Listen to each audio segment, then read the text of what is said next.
Hello, everyone. Hey, how are you?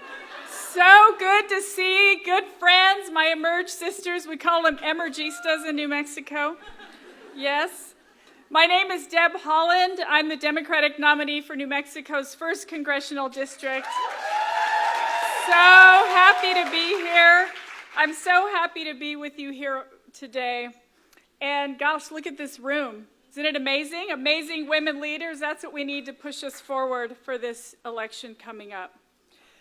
We're in Indian land, and I humbly ask the Muwekma Ohlone people that my words be taken in a good way.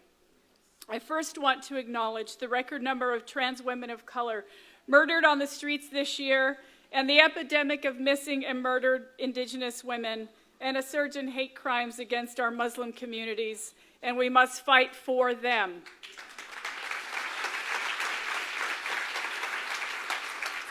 I come from a small Pueblo village in central New Mexico, and I'm so grateful that my grandparents protected my culture and traditions for me. If elected in November, along with Sharice Davids in Kansas, we'll be the nation's first ever Native American Congresswomen.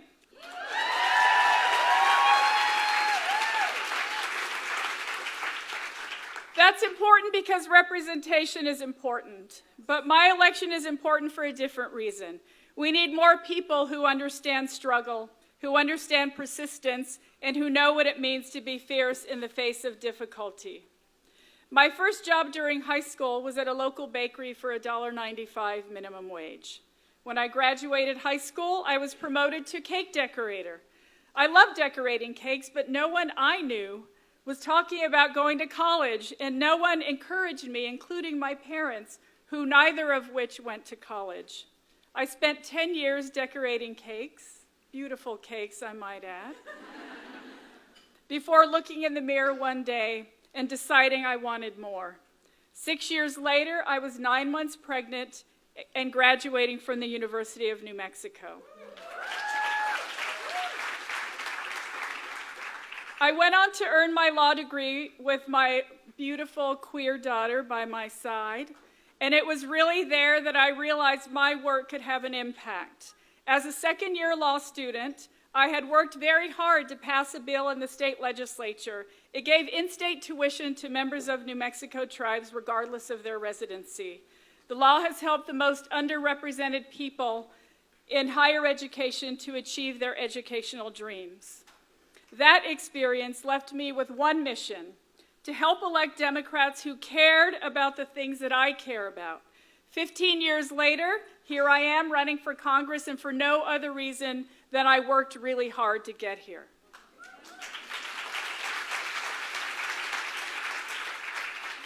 I want to give a shout out right now to all the single moms in this room.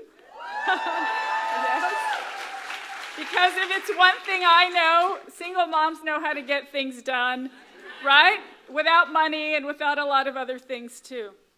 My beautiful daughter Soma and I were a team. We bought our clothes from thrift stores, and that hasn't changed just because I'm running for Congress. We were experts at making beans and rice, and we sometimes slept at friends' houses, but we had each other and we had our families.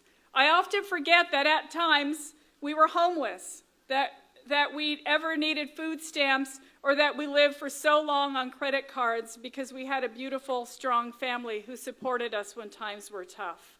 We were like so many New Mexicans, struggling, and I never felt out of place. As Americans, though, we've become too comfortable with poverty. Our leaders often say no one who works full-time should ever go hungry, should ever be homeless, should ever be poor, but that is our country's reality. It's time we find our footing to work for the solutions to bring our people up, to work to eradicate this obscene pay inequity that is destroying our working families. I believe we can do better, that we can think bigger, and with more women in leadership roles after Election Day 2018, I believe we, us single moms, daughters, aunties, and even grandmas, can commandeer the conversation and right this ship. American voters right now agree, for the first time in history, a majority of Democratic nominees for Congress are women and people of color. And not only that, but Democratic voters are voting in greater numbers for diverse nominees. There's a reason for that. And the fact that our own president this week slashed the number of refugees America will accept by nearly 70% has set our country and our world on a dangerous path with our environment. And he and the Republicans talk of tying SNAP benefits and Medicaid benefits to work requirements. And yes, it just activates us, doesn't it?